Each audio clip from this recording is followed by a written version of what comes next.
Velkommen til Filmz TV.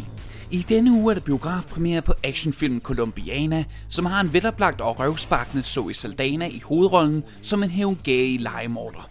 Vi fik ringet op til Saldana i USA for at tale om hendes rolle i filmen, som er produceret af Luc Besson. Og vi fik naturligvis også spurgt ind til James Camerons Avatar 2, hvor i Saldana genoptager rollen som hævngerrig.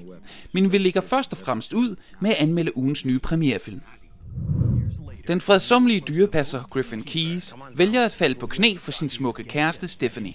Men ak og ve, hendes svar er ikke som håbet, og det hjemsøger stadig Griffin 5 år efter. I mellemtiden har han kastet al sin kærlighed på dyrene i Franklin Park Zoo i Boston, hvor Griffin til gengæld er højt elsket af både kollegaerne og dyrene. Men snart dumper den overfladiske Stephanie tilbage i vor kære dyrepassers liv, gamle følelser blusser op på ny, og Griffin skifter endda også et job. Dette passer dog ikke dyrene i Franklin Park Zoo, så de iværksætter en plan for at vinde deres afholdte ven tilbage. Det kan tælles på én hånd, for ofte der lød et grin i biografsalen, da Zookeeper blev vist for pressen. Ikke nok med, at filmen er forudsigelig, så er den også fuldkommen fantasiløs, når det kommer til både humoren, handlingen og karaktererne. Zookeeper er givetvis en familiefilm, og hermed en film for alle, men den er så gennemsyret af uopfindsomhed på alle planer, lige fra valget af skuespillerne til historien og persongalleriet, at det er svært at forestille sig, at nogen hellere vil indløse billet til denne frygtelige farce, end en tur i zoologisk have. 2 stjerner. Crap. Submarine byder på en udsøgt pærevælling af akavede situationer og skæve karakterer, som man hurtigt lærer at holde af.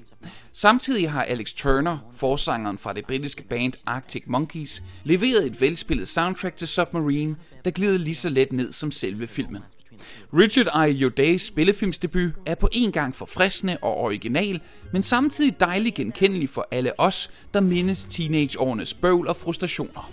Handlingsforløbet har et naturligt flow, der skiftevis pejler sig ind på den unge Olivers genkendelige kamp med puberteten og mere seriøse og essentielle problemer, der vedrører andre end bare ham selv. I rollen som Oliver møder vi Craig Roberts.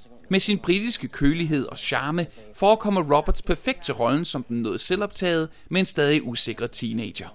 Roberts leverer en spøjs, men underspillet sarkasme, der går lige i den indforståede humors hjertekugle. Derudover er der også flere kærlighedsfulde, men stadig lettere besynderlige sekvenser med Oliver og hans elskede Jordana, der får hjertet til at slå en ekstra gang. Richard Ayoade's spillefilmsdebut er muligvis ikke en skelsættende sensation, men den har noget på hjerte, og den formår også at røre vores hjerter. 5 stjerner. Vi kunne desværre ikke nå at få vores anmeldelse af Colombiana med i dagens Filmz TV før deadline, men du kan meget snart, hvis ikke allerede nu, finde anmeldelsen af filmen inde på Filmz.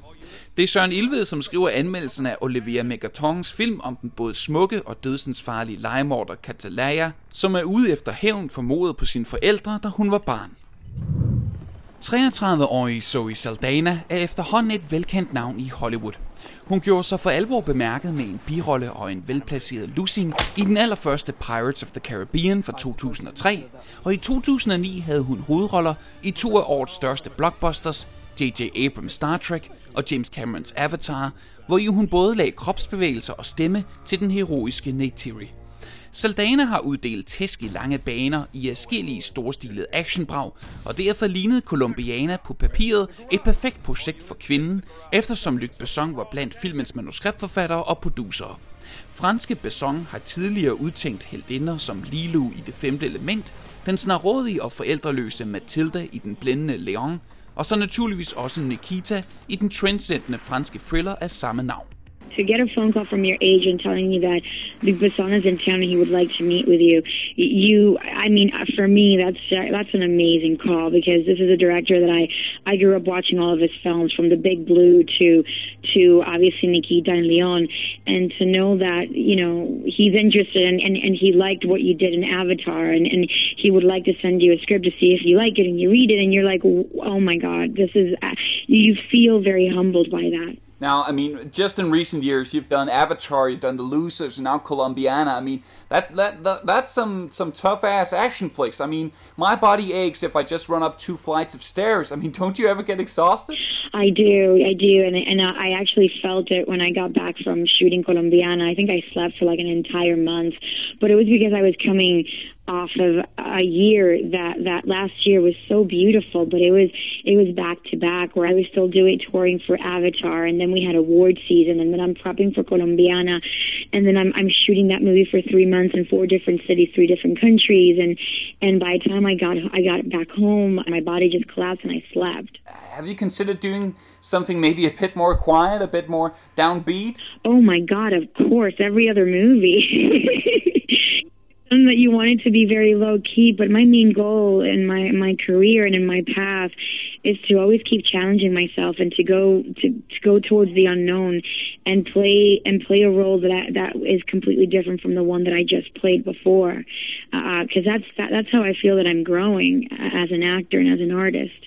Now, on the surface, Colombiana is like a classic Luc Besson tale of revenge and hitman and the gray area like between good and evil. Now, how do you think Colombiana differs from other revenge flicks?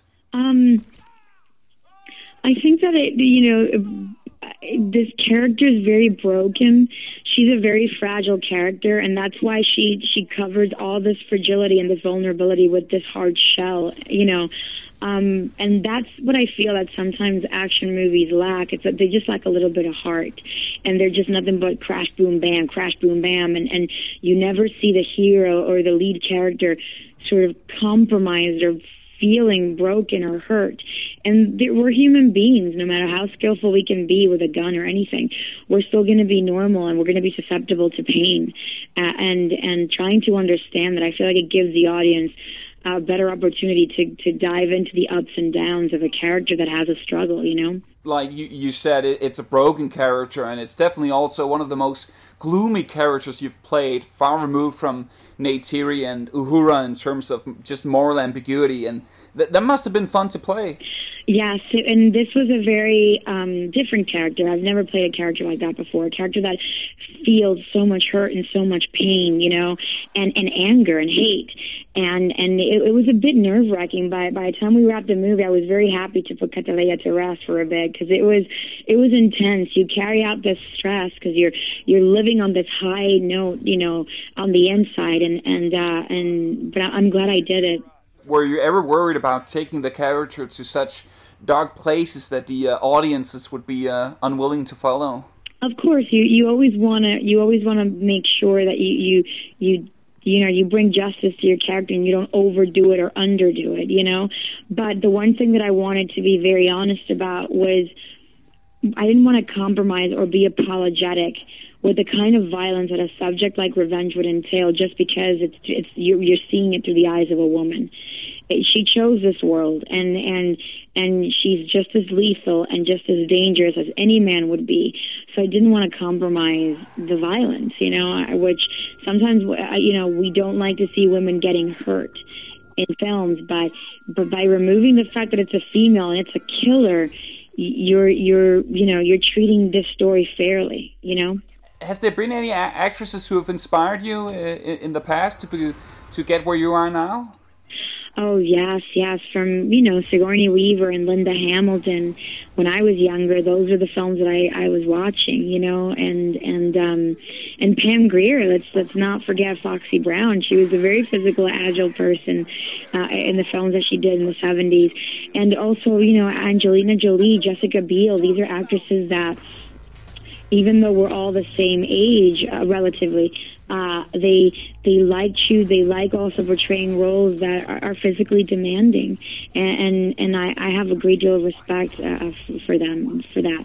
Now, one of the things I was so impressed with was how easy it was to recognize all the real acting beneath the layers of CGI, and you spent more than a year working your socks off on the film, and yet I personally feel that there's still this misconception that it is pure CGI, and the award community doesn't seem to recognize the acting effort involved in performance capture.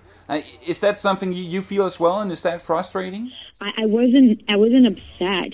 It was a bit disheartening that you put all this work and it didn't pay off, but I don't necessarily feel that it didn't pay off, because the world got to see this movie. We broke a record, and so I feel like everything that we put in there was seen and acknowledged. And because it was one of those pioneer films that showcased motion capture. Obviously, we needed to understand that the filmmaking industry wasn't going to understand it immediately. They're going to need some time. Now, obviously, there's a lot of secrecy surrounding Avatar 2 still, and we'll probably not know anything about the plot until further down the road, but what would you yourself like to do or see happen in a sequel? Oh gosh, when it comes to Avatar, anything can happen. Obviously, I just have a feeling that it's not over, that the human race is not going to give up all that money that they can make from Pandora that easily. They're probably going to come back, and they're going to come back reinforced and bigger and stronger, and with bigger, and more lethal weapons. And I do believe the Na'vi are not gonna give it up easy either. I've been a Trekkie since birth, and I love the latest movie, and I just have to know, do you have any inside scoop on the next one, or any idea of when they may start shooting? For Star Trek, I think it's somewhere early next year. I know that JJ, along with the studio, they're just waiting to finish up the script, and once they have a script that they're actually feel confident about, then they start pre-production. Blandt ugens andre nye premierefilm finder vi i øvrigt den græske film Attenborough, og husk at du på Filmz eller video.dk kan I finde vores udsendelse nummer 73 fra den 4. maj, hvor vi har et eksklusivt interview med Attenboroughs instruktør, Atina Sangari. Det var alt for denne gang på Filmz TV. Lige nøjagtigt i dag har Star Trek-franchisen 45 års fødselsdag, og det fejrer vi i næste uges udsendelse med et grundigt kig på Star Trek-sagaens historie og univers. På gensyn. Husk at du let kan finde alle vores Filmz TV-udsendelser på hjemmesiden under Filmz TV-fanebladet. De ligger også i high definition på video.dk, hvor du også kan finde flere udsendelser af Railgun TV, vores web-tv-program om spilverdenen. Du kan også læse flere anmeldelser og artikler på Filmz, som du kan diskutere i vores omfattende forum.